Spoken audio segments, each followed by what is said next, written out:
The desert wind carried dust across the tarmac like a veil over something sacred.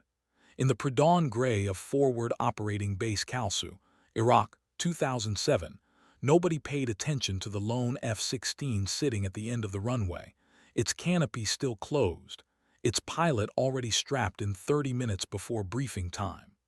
The squadron commander checked his watch twice, frowning at the flight roster. Captain Reese Hagen, call sign still pending, as was tradition for rookies, had arrived in-country 72 hours ago with zero fanfare, and a service record that looked simultaneously impressive and suspicious. Top marks in flight school, accelerated through advanced tactical, yet somehow assigned here to this dusty corner of Operation Iraqi Freedom, flying close air support missions that most Academy Golden Boys avoided. The executive officer had muttered something about attitude problems and ruffled feathers at her last posting, but the folder was thin on details. Just before sunrise, the ready room filled with the usual faces. 12 pilots, all men, all veterans of at least 2 deployments. They traded jokes about the new arrival, the way wolves size up unfamiliar pack members. Someone had already nicknamed her Beauty School after seeing her climb out of the transport plane, exhausted but composed, dark hair pulled back military tight, features that belonged in some other life. Nobody used her actual call sign yet because she hadn't earned one. In this squadron, you didn't get a name until you proved you deserved to keep breathing their air. Major Kyle Bridger, call sign Hammer, a man whose jaw seemed carved from the same stone as his reputation, stood at the front of the briefing room, arms crossed. Behind him, a topographic map of Anbar province glowed under fluorescent light. Red circles marked known hostile positions. Blue squares showed friendly forces, scattered and thin. The mission was standard. Patrol Route Michigan, provide overwatch for a Marine convoy moving medical supplies to a field hospital outside Ramadi. Expected threat level, moderate. Expected excitement, none. Hammer's eyes found Reese in the back row. She sat perfectly still, flight suit crisp, notebook open, pen ready, not trying to prove anything, not trying to hide anything, just present, solid. He felt something shift in his assessment but kept his face neutral. Hagen, Hammer said, voice flat as the desert itself. You're flying my wing today. Stay tight, stay sharp, and for God's sake, stay off the radio unless you've got something worth saying. Around the room, a few pilots exchanged glances. Flying wing for Hammer on your first combat sortie was either a vote of confidence or a setup for humiliation. Nobody could tell which yet. Reese met his gaze without flinching, nodded once and returned to her notes. Hammer continued the briefing, but something in the room had changed. The question hung unspoken in the recycled air. Who was Reese Hagen, really? And why did her file feel like a story with pages missing? The sun broke over the horizon as 2 F-16s roared down the runway in sequence, afterburners painting the dawn orange. Inside the cockpit of Viper 2, Reese ran through her checks with the practiced rhythm of someone who had done this 1,000 times in simulation and 50 times in reality. But this was different. This was the desert. This was war. Her hands moved across switches and displays without hesitation, muscle memory older than conscious thought. The heads-up display glowed green against the brightening sky. Airspeed climbed. The horizon tilted as she pulled back on the stick and the earth fell away beneath her. For a moment everything was clean. No politics, no judgment, no ghosts, just physics and will. Viper 2, check in, Hammer's voice crackled through her helmet. Viper 2, good tone, systems green, Reese replied, voice steady, professional, giving him nothing to criticize. They climbed to 15,000 feet and turned west toward Ramadi. Below, the Euphrates River cut a dark line through the tan landscape. Villages appeared as clusters of brown squares. Roads were pale scars. From this height, the war looked almost peaceful, almost abstract. Reese scanned her instruments, then the sky, then the ground, cycling through the eternal triangle of awareness that kept pilots alive. Hammer's F-16 flew 300 yards ahead, a gray dart against infinite blue. She matched his movements instinctively, keeping formation tight enough to communicate competence, loose enough to maintain tactical flexibility. The radio chattered with distant voices, Army units calling for fire missions, Apache helicopters coordinating with ground controllers, tankers orbiting over the Gulf waiting to refuel anyone who needed it. The air war was a symphony of overlapping conversations, and Reese listened to all of it, sorting signal from noise. Viper Flight, this is Paladin 6 Actual, a new voice cut through, tense and clipped. We have troops in contact, grid November Bravo 742853, taking effective fire from multiple positions, requesting immediate air support. Reese felt her pulse quicken but kept her breathing controlled. This was it. Not a drill, not a training scenario with predetermined outcomes. Real bullets, real blood, real consequences. Hammer's response was ice-cold calm. Paladin 6 Viper lead copies. Flight of 2 on station in 3 mics. Authenticate Tango Whiskey.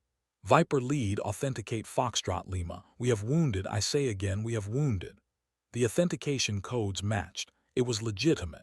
Hammer banked hard left and Reese followed, their jets carving twin arcs across the sky. The ground rushed up as they descended, trading altitude for speed and clarity. At 8,000 feet, Reese could see the convoy now. A string of Humvees stopped along a dirt road, tiny figures scattered in fighting positions around them. Smoke rose from the lead vehicle. Muzzle flashes sparkled from buildings 300 meters north. Viper 2, visual on friendlies, Reese called out, marking the convoy's position on her display. Hammer, I have eyes on enemy position northwest of convoy, buildings marked Tango 1 through 3. Hammer grunted acknowledgement. Good eyes, too. Stand by for talk on. Below, Marines crouched behind vehicles, returning fire in controlled bursts. One figure, larger than the others, moving with purpose, dragged a wounded man toward cover while rounds kicked up dust around his boots. Even from altitude, Reese could see the determination in his movements. No panic, no hesitation, just a man doing what needed to be done.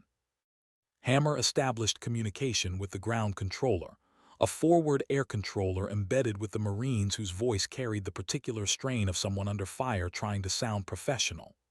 Viper lead, Dagger 2-1. Advise when ready for 9-line. Dagger 2-1, send your 9-line, Hammer replied, already entering coordinates. The 9-line briefing came rapid fire.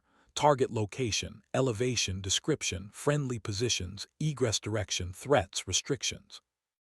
Reese copied every detail, double-checking her weapon systems. 2 GBU-12 laser-guided bombs hung under her wings, along with a full load of 20mm cannon rounds. She had trained for this moment for years, but training and reality were separated by a chasm that could only be crossed once. Viper 2, you're cleared hot on Tango 1, Hammer said. Make this count. Reese's breath caught for just a heartbeat. First combat drop. First time her actions would directly determine who lived and who died. She rolled inverted, pulled the nose down, and began her dive run. The world narrowed to numbers and geometry, airspeed, altitude, dive angle, target designation. The laser rangefinder painted an invisible beam onto the building where muzzle flashes continued. Her thumb hovered over the pickle button. Dagger 2-1, Viper 2 is in hot, 30 seconds, she called. Cleared hot, all friendlies marked, came the reply, breathless but certain. Reese pickled the bomb at 4,000 feet, felt the familiar thump as it released, then pulled hard on the stick. G-forces crushed her into the seat as the jet climbed away. She craned her neck, watching the bomb's contrail arc down toward the target. 5 seconds. 4, 3. The building erupted in a ball of orange flame and gray smoke. Secondary explosions rippled through the structure as ammunition inside cooked off. The muzzle flashes stopped. Good hit, Dagger 2-1's voice surged with relief. Tango 1 is destroyed. Enemy fire has ceased. Viper 2, beautiful drop. You just saved a lot of lives down here. Reese allowed herself one deep breath, then keyed her radio. Copy that, Dagger. Viper 2 is off target, reattacking. She climbed back to altitude, circling above the convoy while Hammer made his own run on Tango 2. His bomb hit with equal precision, obliterating another fighting position. Within minutes, the ambush was broken. The Marines began moving again, loading wounded into vehicles, preparing for evacuation. From 8,000 feet, Reese watched the figure she'd noticed earlier, the one who dragged the wounded man to safety, now directing the convoy's repositioning. Even from this distance, something about his movement spoke of leadership earned through action, not rank. Viper Flight, Paladin 6 Actual, the Marine commander's voice returned, steadier now. We're mobile and heading to Checkpoint Bravo. Thanks to you two, everyone's going home today. I owe you a beer if we ever meet planetside. Hammer chuckled. Copy that, Paladin. Stay safe down there. As they turned back toward base, Reese glanced at the smoke still rising from the destroyed buildings. She had just killed people. The thought sat in her chest like a stone, neither proud nor ashamed, just present. War wasn't about how you felt. It was about what needed to be done. Below, those Marines would reach the field hospital. The wounded would get treatment. That mattered more than her feelings. Hammer's voice broke her thoughts. Not bad for a first drop, too. Not bad at all. It wasn't praise, exactly. But it wasn't criticism, either. Coming from Hammer, it was something close to respect. Reese allowed herself a small smile inside her helmet. Thank you, sir. Back at Kalsu, the debriefing was short and professional. Hammer confirmed both targets destroyed, enemy neutralized, friendly safe. The intelligence officer noted the location for pattern analysis. The squadron commander nodded approval and dismissed them. In the hallway outside the briefing room, 3 pilots who'd been lounging near the coffee machine straightened up as Reese walked past. One of them, a captain named Vickers with a mustache that violated at least 2 regulations, called out, "Hey, Hagen. Heard you got your cherry popped today." The others snickered. Reese stopped, turned, and met his gaze with the kind of calm that made men reconsider their words. "I did my job," she said evenly. "Maybe you'll get a chance to do yours sometime." She walked away before he could respond, leaving him staring after her with an expression somewhere between irritation and surprise. In the women's quarters, a cramped trailer with 4 bunks that only she occupied, Reese sat on her rack and unlaced her boots. Her hands were steady. No tremor, no shake. She'd wondered if there would be after the first time, but there wasn't. Just exhaustion and the faint ringing in her ears that always followed high-G maneuvers. She pulled a folded photograph from her chest pocket, worn soft at the edges from handling. It showed a younger version of herself in dress blues, standing beside a Marine in similar formal attire. His arm was around her shoulders, his grin wide and genuine. Behind them, the ocean stretched toward a sunset. The photo was 12 years old. She studied his face, the laugh lines around his eyes, the confidence in his posture, and felt the familiar ache of absence. "Made a good drop today, Marcus," she whispered to the photograph. "Saved some of your brothers." She tucked the photo back into her pocket, lay back on the thin mattress, and closed her eyes. That night she dreamed of fire and falling, the way she always did. But this time, when she woke, she couldn't remember if the fire was from today's bombs or from older flames that had nothing to do with Iraq. Outside, the desert wind howled against the trailer walls. Somewhere in the darkness, a generator rumbled. The war continued its indifferent rotation. And Reese Hagen stared at the ceiling, counting hours until the next mission, the next chance to prove she belonged here, the next opportunity to turn her ghosts into something useful. She had no idea that in 72 hours, everything would change. That a single mission would transform her from the squadron's question mark into its legend. That the man she'd watched directing Marines under fire would reappear in her story in ways neither of them could predict. That her call sign would be born not from mockery or tradition, but from a moment of such absolute clarity and courage that even Hammer would struggle to find words for it. But that was still 3 days away. Tonight she was just Captain Reese Hagen, orphaned by war, driven by memory, carrying a photograph and a promise into a desert that cared nothing for either. Tomorrow she would fly again, and the day after that, and the day after that, until the story found her. Until the moment arrived when competence became legend. Until the sky itself seemed to recognize her name. The next morning broke hot and bright, the kind of desert dawn that reminded everyone why humans weren't meant to live in places like this. Reese was already in the ready room by 0530, reviewing mission briefs and weather reports. Other pilots filtered in gradually, most looking like they'd slept poorly or not at all. The coffee was terrible, but everyone drank it anyway, a ritual older than this particular war. Vickers slouched into a chair across from her, mustache drooping. "Look, about yesterday," he started, voice lower than usual. "That was out of line." Reese glanced up from her tablet, surprised. Apologies were rare in fighter squadrons where ego and bravado formed the foundation of culture. She studied him for a moment, then nodded. "Forget it." "Yeah, but—" he hesitated, searching for words. "I checked the tape from your drop. That was textbook. Better than textbook. You put that bomb exactly where it needed to go, first time under fire with zero hesitation. That's not rookie shit. That's—" he paused again, uncomfortable with earnestness. "That's the kind of flying that keeps people alive." Reese felt something loosen in her chest, a tension she hadn't realized she was carrying. "Thanks," she said simply, and meant it. Before Vickers could respond, Hammer strode into the room, and everyone straightened automatically. The Major's presence had that effect, not because he demanded it, but because you wanted to meet his standard. "Listen up," Hammer said, his voice cutting through the morning fog. "We've got a situation developing. Intel indicates increased insurgent activity near Haditha. There's a Marine unit providing security for a medical team operating a field clinic in a village northwest of the dam. The medical team includes embedded civilian contractors, doctors from some NGO doing reconstruction health work."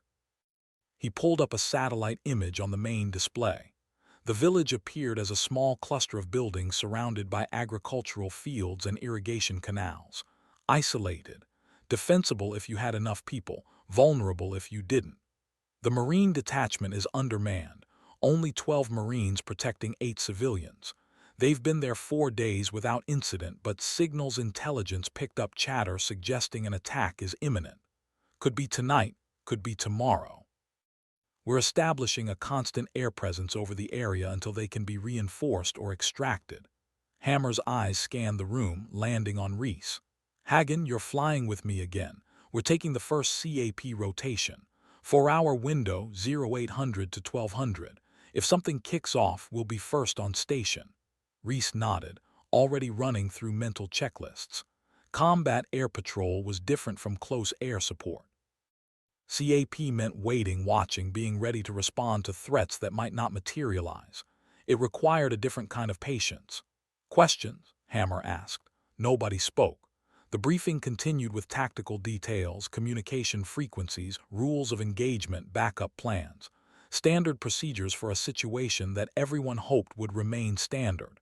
But there was an undertone to the briefing, a tension that experienced pilots recognized. The intelligence was too specific. The chatter too confident. Something was coming.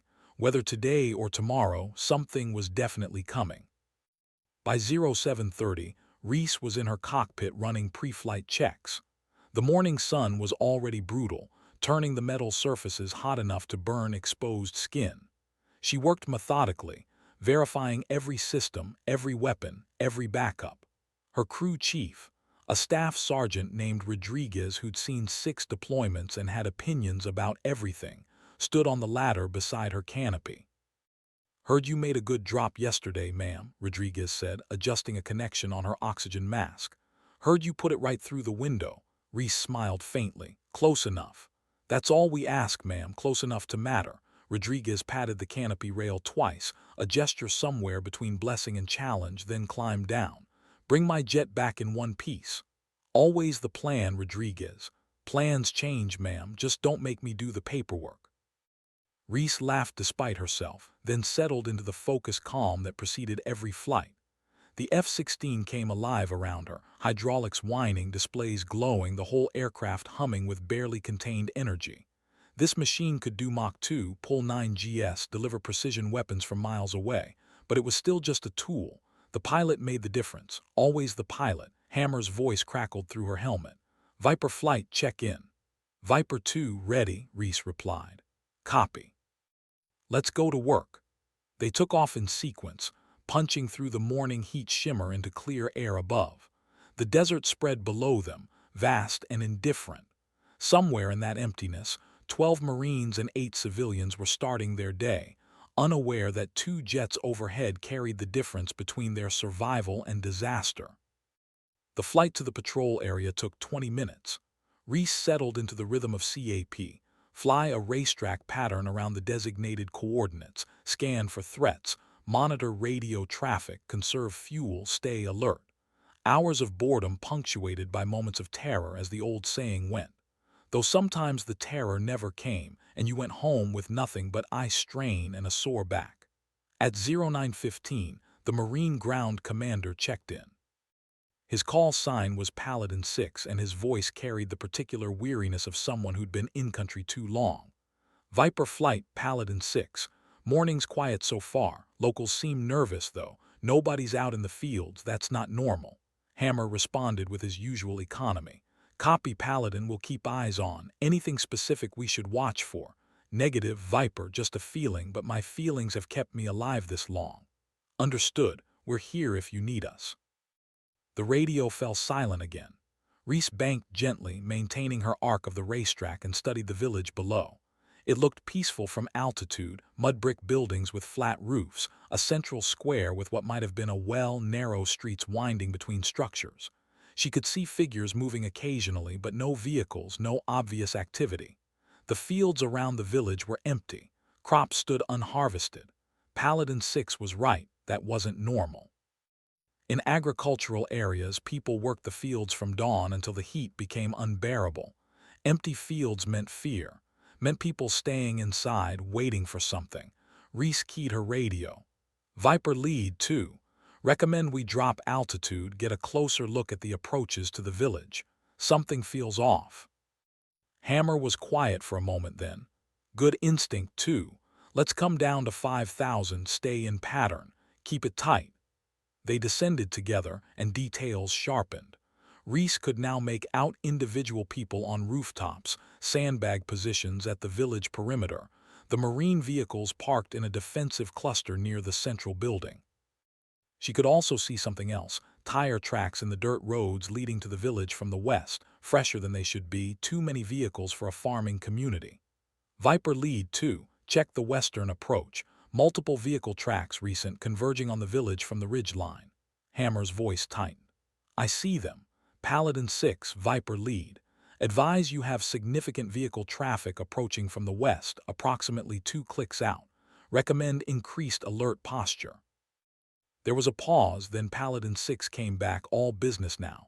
Viper Lead copy, we see them now, counting. 8 vehicles, maybe 10. They're not friendlies, we're going to condition 1. Condition 1 meant weapons tight, everyone in position, expecting contact. Reese felt adrenaline sharpen her focus, time seeming to slow and clarify. This was happening.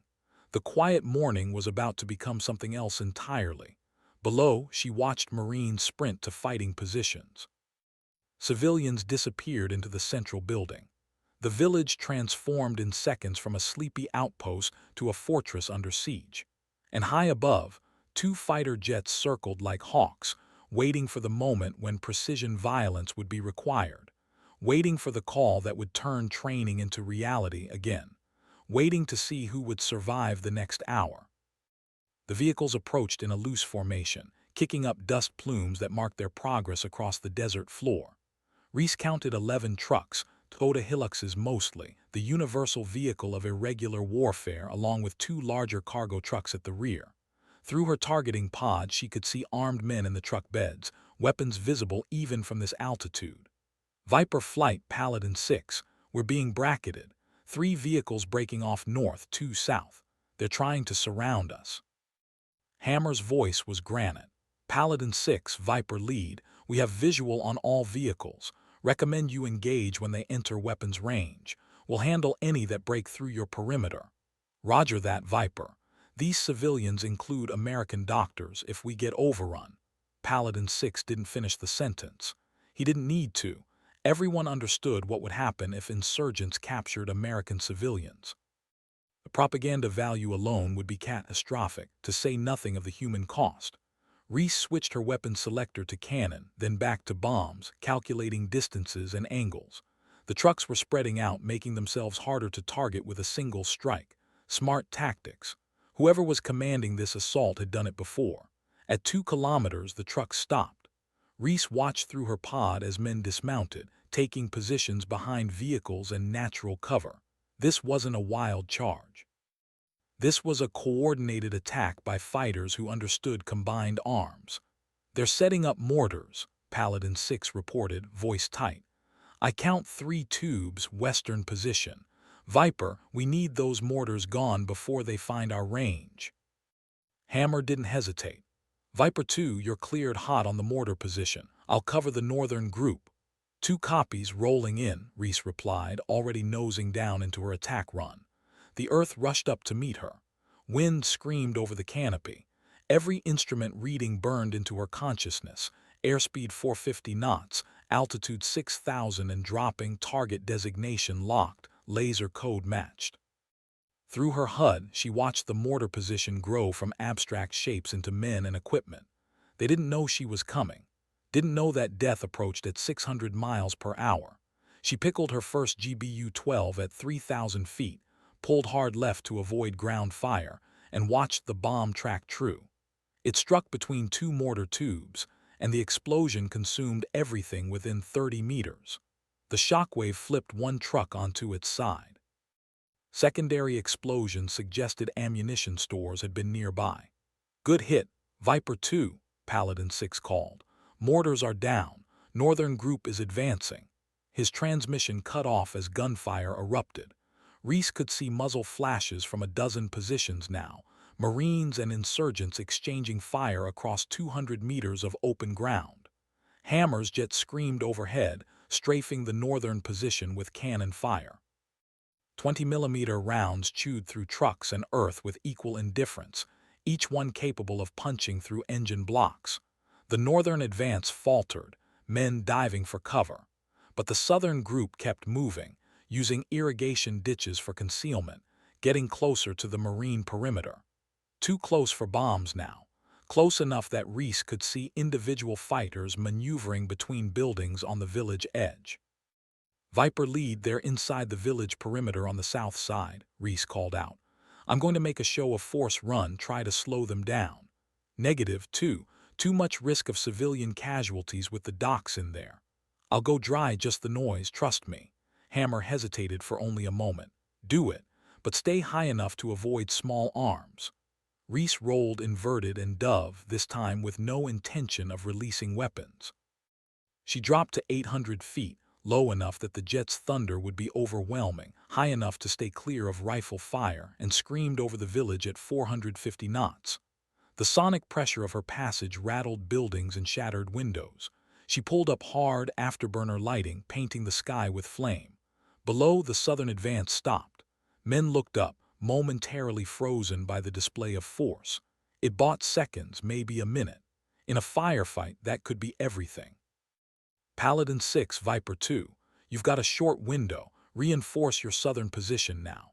"Copy, moving Marines." Reese climbed back to altitude, her heart hammering but her hands steady. She'd just blown through hostile airspace at minimum altitude with no weapons released, gambling that the noise alone would be enough. It wasn't something they taught at the academy. It was something you learned when the book answers weren't enough, when innovation became survival. Hammer's voice carried a note she hadn't heard before, something that might have been respect, might have been approval. "Creative flying, too. Let's hope it holds them." But even as he spoke, new vehicles appeared on the western ridge. The second wave was larger than the first. Reese counted 16 vehicles, these ones moving faster, more aggressive. Whoever was running this assault had committed to overwhelming force. "Paladin 6, Viper lead, be advised you have reinforcements incoming from the west. I count 16 vehicles, ETA 3 minutes. The Marine commander's response came between bursts of gunfire. "Copy, Viper. We're already engaged on 3 sides. Can't hold. Another wave." His transmission dissolved into static and the sharp crack of close explosions. Reese switched to Hammer's private channel. "Lead, they're going to get overrun. We need backup. Apache gunships, fast movers, something." "Already called it in. QRF is spinning up at Kalsu, but they're 20 minutes out. We're what these Marines have right now." 20 minutes might as well have been 20 hours. Reese looked down at the village, at the shrinking defensive perimeter, at the central building where American civilians sheltered, while insurgents closed in from 3 directions. She thought about the Marine she'd watched during yesterday's mission, the one who dragged his wounded brother to safety under fire. Thought about the kind of person who ran toward danger instead of away from it. Thought about Marcus, whose photograph sat against her heart, who'd made the same choice on a different day in a different desert and never came home. "Viper lead," she said, voice quiet but absolutely certain. "I'm going low, going to thin out that western column before they reach the village. 2, that's suicide, they'll light you up. They'll try, but they won't succeed, trust me." Hagen, Hammer started, then stopped. She heard him take a breath. When he spoke again, his voice carried a different weight. "Go. I'll cover your egress. Don't make me write letters to your family." "No family left to write to, sir. That's what makes me perfect for this." Reese didn't wait for a response. She rolled inverted and pushed the stick forward, diving toward the western column in a near-vertical descent.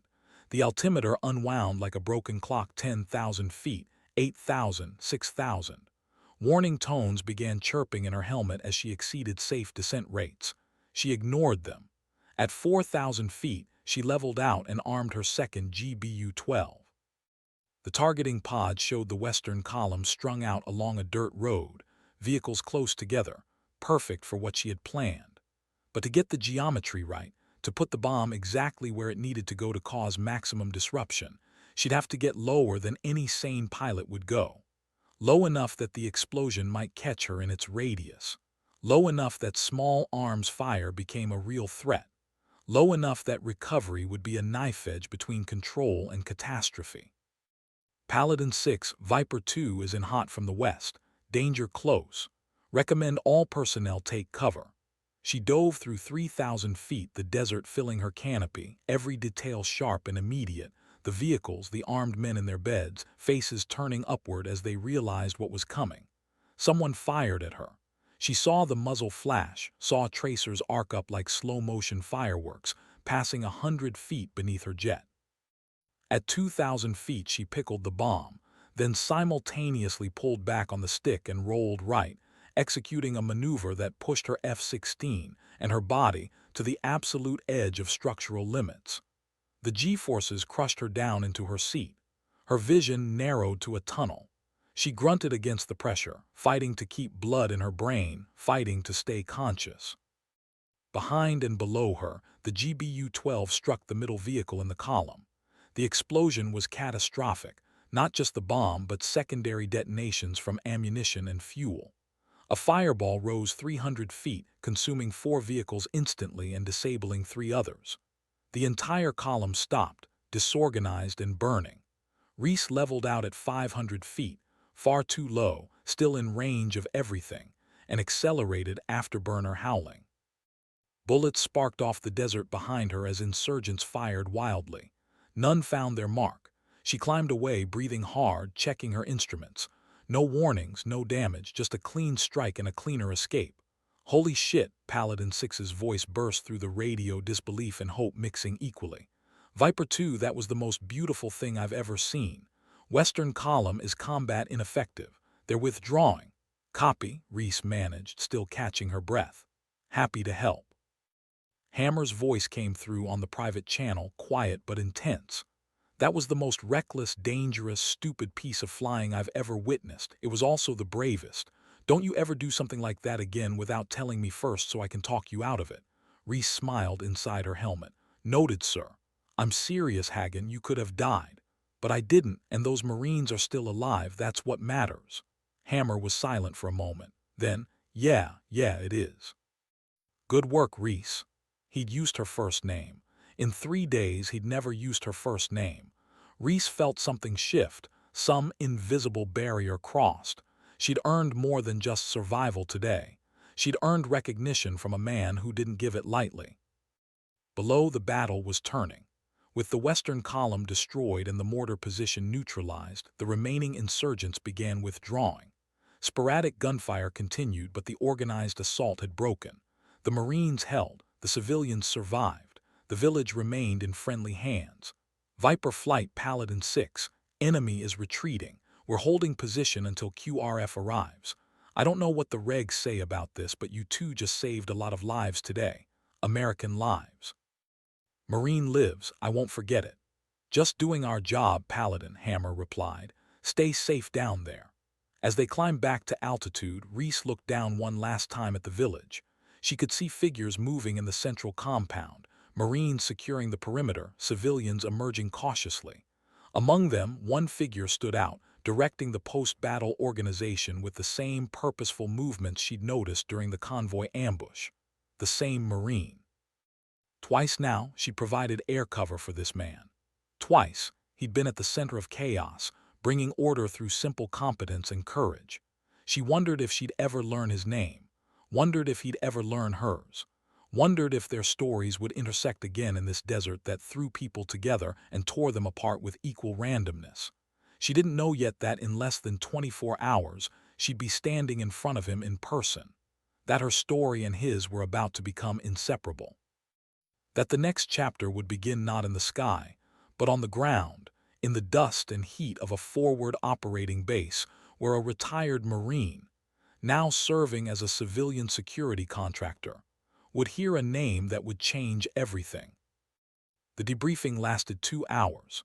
The wing commander attended personally, along with intelligence officers and tactical analysts.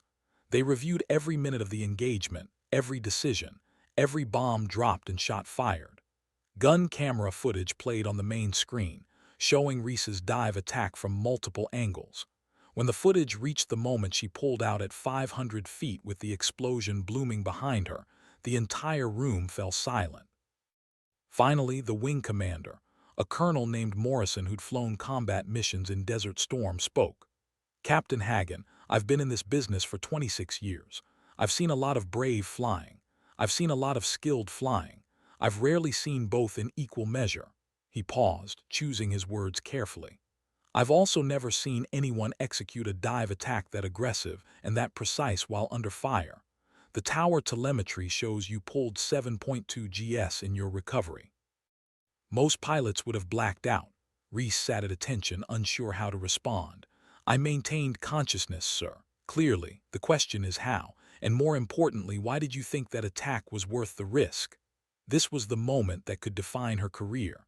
The wrong answer would mark her as reckless. The right answer would mark her as something else, something harder to define but infinitely more valuable. "Sir, the Marines on the ground were about to be overrun. They were protecting American civilians, doctors who'd volunteered to help rebuild a country we'd helped destroy. If I'd played it safe, stayed at altitude, those people would have died. The risk to my aircraft and my life was significant, but the certainty of their deaths without intervention was absolute.